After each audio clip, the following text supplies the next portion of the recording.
Hello everyone, कैसे हैं आप सब। आई होप आप सभी बढ़िया होंगे, अच्छे से पढ़ाई चल रही होगी आपकी। आज के वीडियो में हम पढ़ने वाले हैं क्लासिफिकेशन ऑफ कोलॉइड्स के बारे में, और ये क्लासिफिकेशन होगा मॉलिक्यूल की साइज के बेस पर। ठीक है, हेडिंग आपने देख ली होगी, on the basis of molecular size. Molecules की जो साइज होती है उसके बेस पर 3 टाइप्स के कोलॉइड्स होते हैं। फर्स्ट लिखा है multimolecular colloids, second macromolecular colloids, and last लिखा है एसोसिएटेड कोलॉइड्स, है ना।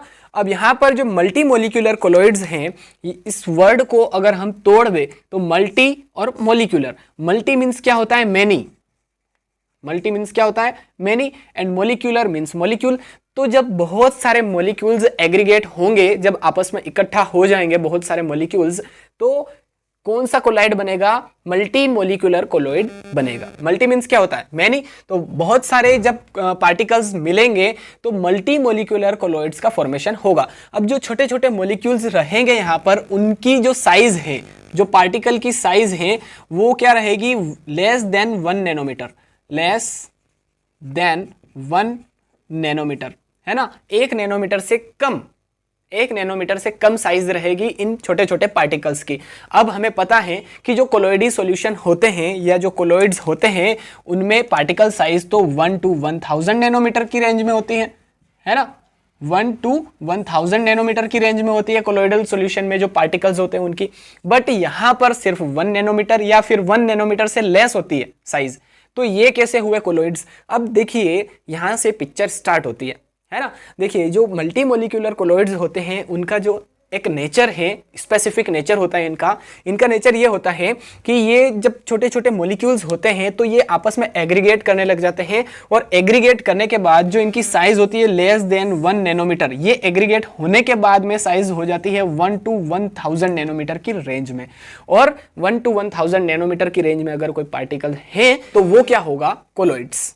ठीक है, और मल्टी मोलिक्यूलर क्यों, क्योंकि एक से ज्यादा बहुत सारे मोलिक्यूल्स आपस में एग्रीगेट हुए हैं, तब जाकर के इस कोलॉइड का फॉर्मेशन हुआ है, मल्टी मोलिक्यूलर कोलॉइड्स बना है। अगर इनके एग्जाम्पल की हम बात करें तो एग्जाम्पल के रूप में हम ले सकते हैं यहां पर सल्फर सोल, ठीक है, सल्फर सोल, गोल्ड सोल, है ना। ये एग्जाम्पल हो जाएंगे मल्टी मोलिकुलर कोलॉइड्स के, सल्फर सोल, गोल्ड सोल। इनमें क्या होता है कि छोटे छोटे मोलिक्यूल्स होते हैं, वो एग्रीगेट हो जाते हैं, और फिर उन कोलॉइडल जो पार्टिकल है उनकी साइज हो जाती है 1 to 1000 नैनोमीटर की रेंज में। सो ये क्या हो जाएंगे, मल्टी मोलिकुलर कोलॉइड्स। अब यहां पर एक और चीज है कि इनमें वीक वांडरवॉल्स फोर्स वर्क करता है, वीक वांडरवॉल्स फोर्स वर्क करता है। जो छोटे छोटे मॉलिक्यूल्स होते हैं, है ना, बहुत सारे जो मॉलिक्यूल्स होते हैं उनमें वीक वांडरवॉल्स फोर्स वर्क करता है। ठीक है, ये बात आप ध्यान रखिएगा कि वीक वांडरवॉल्स फोर्स वर्क करता है मल्टी मोलिकुलर कोलॉइड्स में, जो पार्टिकल्स होते हैं उनमें। ठीक है, तो I think multi molecular colloids क्या चीज है ये आप अच्छे से क्लियर कर पाए होंगे। अब सेकेंड आता है मैक्रो मोलिकुलर कोलॉइड्स। मैक्रो, अब इस वर्ड को तोड़े, मैक्रो प्लस मोलिकुलर, तो मैक्रो मीन्स क्या होता है, लार्ज, मैक्रो मीन्स क्या होता है, लार्ज या बिग, ठीक है, और मोलिकुलर मीन्स मोलिक्यूल्स।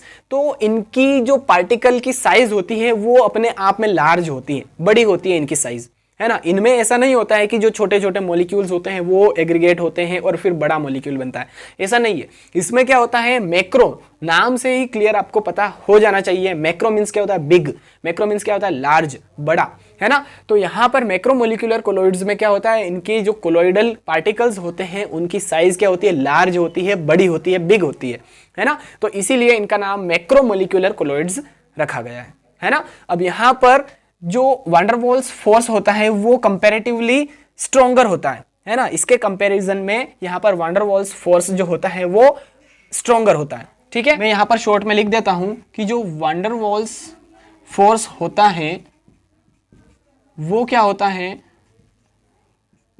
ज्यादा होता है ना। इसके कंपैरिजन में यहां पर जो वांडरवॉल्स फोर्स होगा वो क्या होगा, स्ट्रॉन्गर होगा। ठीक है, स्ट्रॉन्गर होगा। ठीक है, क्लियर हुआ। अब एग्जाम्पल की अगर बात करें तो इसके एग्जाम्पल हो सकते हैं स्टार्च, ठीक है, स्टार्च, रबर,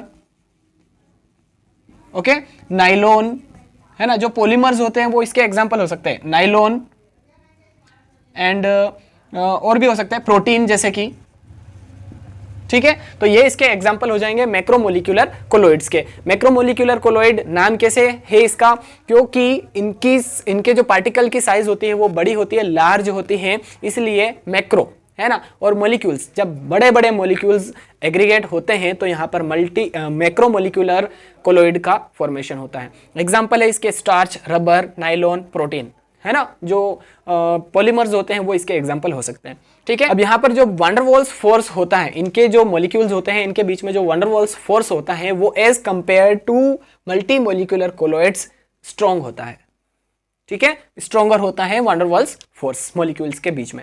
अब थर्ड आता है एसोसिएटेड कोलोइड्स। अब एसोसिएटेड कोलोइड्स में क्या होता है कि जब नॉर्मल कॉन्सेंट्रेशन होती है, ठीक है, नॉर्मल कॉन्सेंट्रेशन अगर होती है तो ये कैसे वर्क करेंगे, एज एन इलेक्ट्रोलाइट, ठीक है, इलेक्ट्रोलाइट कैसे बिहेव करेंगे, इलेक्ट्रोलाइट के जैसे बिहेव करेंगे नॉर्मल कंसंट्रेशन के ऊपर।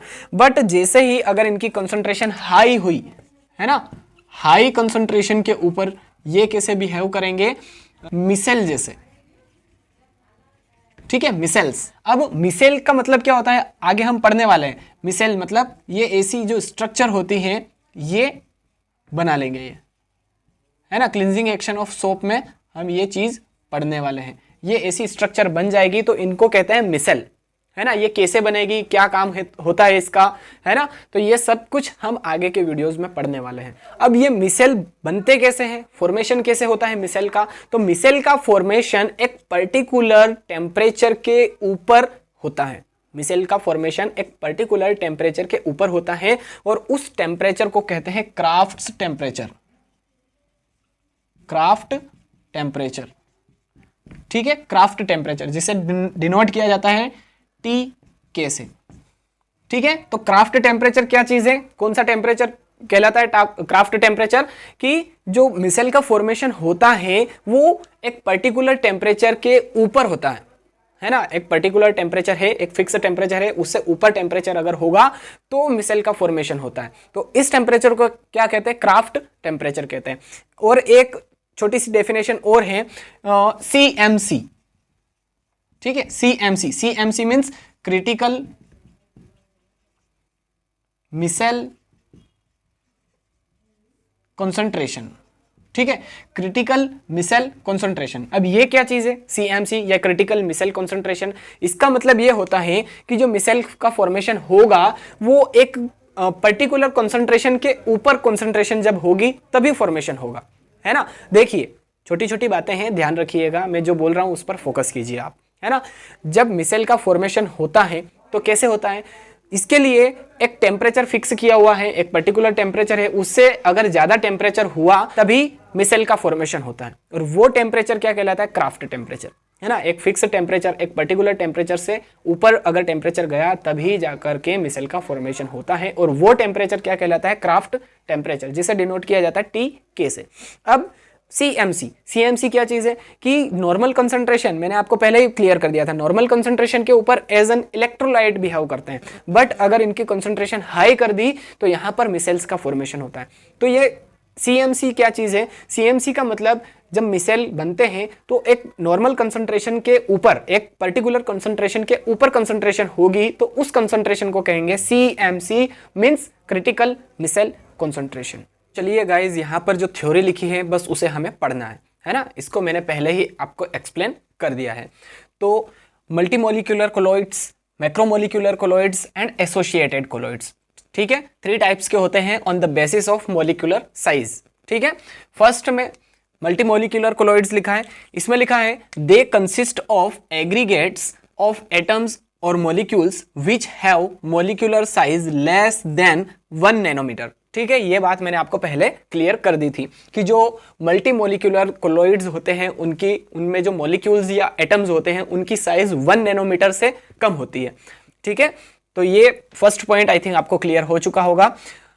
मैक्रोमोलिकुलर कोलोइड्स में लिखा है first point, they consist of large size molecules generally polymers, ठीक है। पॉलीमर्स यहां पर यूज हो सकते हैं, जैसे कि स्टार्च है ना, एग्जाम्पल में भी आप लिख सकते हैं, स्टार्च है, प्रोटीन है, ठीक है, रबर है, ये क्या होते हैं, पॉलीमर्स होते हैं। तो यहां पर दे consist of large size molecules. मैंने पहले ही आपको क्लियर कर दिया था कि ये जो मैक्रोमोलिक्यूलर कोलॉइड्स होते हैं, नाम से ही स्पष्ट है ना, नाम से ही क्लियर हो रहा है। मैक्रो मीन्स क्या होता है, लार्ज, है ना, साइज क्या होगी इनकी, लार्ज होगी, बड़ी होगी। तो इनके मॉलिक्यूल्स की साइज लार्ज होगी, जैसे कि पॉलीमर्स की, ठीक है, जैसे प्रोटीन, स्टार्च, रबर, सेल्यूलोज, या फिर एक और है इसका एग्जाम्पल नाइलॉन एक्सेट्रा। ठीक है, तो ये क्या होते हैं, पॉलीमर्स होते हैं। अब नेक्स्ट है एसोसिएटेड कोलॉइड्स, जिसको क्या कहते हैं, मिसेल भी कहते हैं, है ना। इसका एग्जाम्पल है, they consist of aggregation of a large number of ions which behave as colloidal size particle at higher concentration। मैंने आपको पहले क्लियर करवाया था कि हायर कंसंट्रेशन के ऊपर ये एक मिसेल का फॉर्मेशन करते हैं, बट अगर लोअर कंसंट्रेशन है इसकी या नॉर्मल कंसंट्रेशन है तो ये एक इलेक्ट्रोलाइट की तरह बिहेव करते हैं। ठीक है, तो यहां पर अगर इनकी हायर कंसंट्रेशन है, ये जो आयंस है इनकी, तो यहां पर एक मिसेल का फॉर्मेशन होगा। ठीक है, अब सेकंड पॉइंट लिखा है मल्टीमोलिक्यूलर कोलॉइड्स में, they have generally lyophilic character. ठीक है, तो ये जो लायोफिलिक एंड लायोफोबिक है, ये मैं आपको यहां पर क्लियर नहीं करवा पाऊंगा क्योंकि वीडियो बहुत ही बड़ा हो जाएगा और आप इतना बड़ा वीडियो देखेंगे नहीं, है ना। ठीक है, तो अगर आपको लायोफिलिक एंड लायोफोबिक अच्छे से क्लियर करना है, समझना है, तो मैंने इसका सेपरेट वीडियो बना रखा है। ठीक है, तो they have generally lyophilic character, कौन, मल्टीमोलिक्यूलर कोलॉइड्स। ठीक है, अब मैक्रोमोलिक्यूलर कोलॉइड्स में लिखा है दे हैव लायोफोबिक कैरेक्टर। ठीक है, तो यहां पर लायोफोबिक है, यहां पर लायोफिलिक है ना, डिफरेंस है। अब एसोसिएटेड कोलॉइड्स में लिखा है these molecules contain both lyophilic and lyophobic groups. यहां पर लायोफिलिक ग्रुप भी होगा एंड लायोफोबिक ग्रुप भी होगा। ये जो एसोसिएटेड कोलॉइड्स है या मिसेल है ना, इसका एक अलग वीडियो भी आने वाला है, बहुत ही इंपॉर्टेंट वीडियो रहेगा वो। आपकी एनसीईआरटी में भी वो क्वेश्चन है और एग्जाम के लिए भी बहुत ही ज्यादा इंपॉर्टेंट है ना। क्लिनजिंग एक्शन ऑफ सोप, इसके बेस पर रहेगा वो वीडियो। तो क्लिनजिंग एक्शन ऑफ सोप को समझने के लिए आपको सबसे पहले एसोसिएटेड कोलॉइड्स को समझना पड़ेगा। ठीक है, तो वो वीडियो भी इंपॉर्टेंट रहेगा, लेकिन उसको समझने के लिए ये वीडियो देखना पड़ेगा आपको। यहाँ पर एसोसिएटेड कोलॉइड्स को समझना जरूरी है। ठीक है, तो इनमें क्या होता है एसोसिएटेड कोलॉइड्स में कि लायोफिलिक ग्रुप भी होगा और लायोफोबिक ग्रुप भी होंगे। ठीक है, अब थर्ड पॉइंट लिखा है मल्टीमोलिक्यूलर कोलॉइड्स में these particles are held together by weak van Waals force. ठीक है, यहां पर जो पार्टिकल्स होंगे जिससे ये मल्टीमोलिक्यूलर कोलॉइड्स बने हुए होंगे, है ना, यहां पर ये जो पार्टिकल्स हैं इनके बीच में क्या होगा, weak van der Waals force work करेगा। ठीक है, तो यहां पर weak van der Waals force होता है।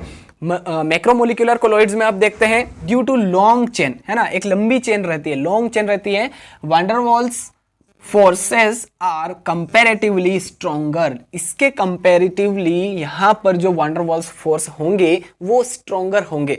ठीक है, अब एसोसिएटेड कोलॉइड्स में क्या लिखा है देखते हैं, greater van der Waals forces are observed at higher concentration. बार बार हायर कंसंट्रेशन की बात आ रही है यहाँ पर, है ना, नॉर्मल कंसंट्रेशन तो होगा ही नहीं यहाँ पे।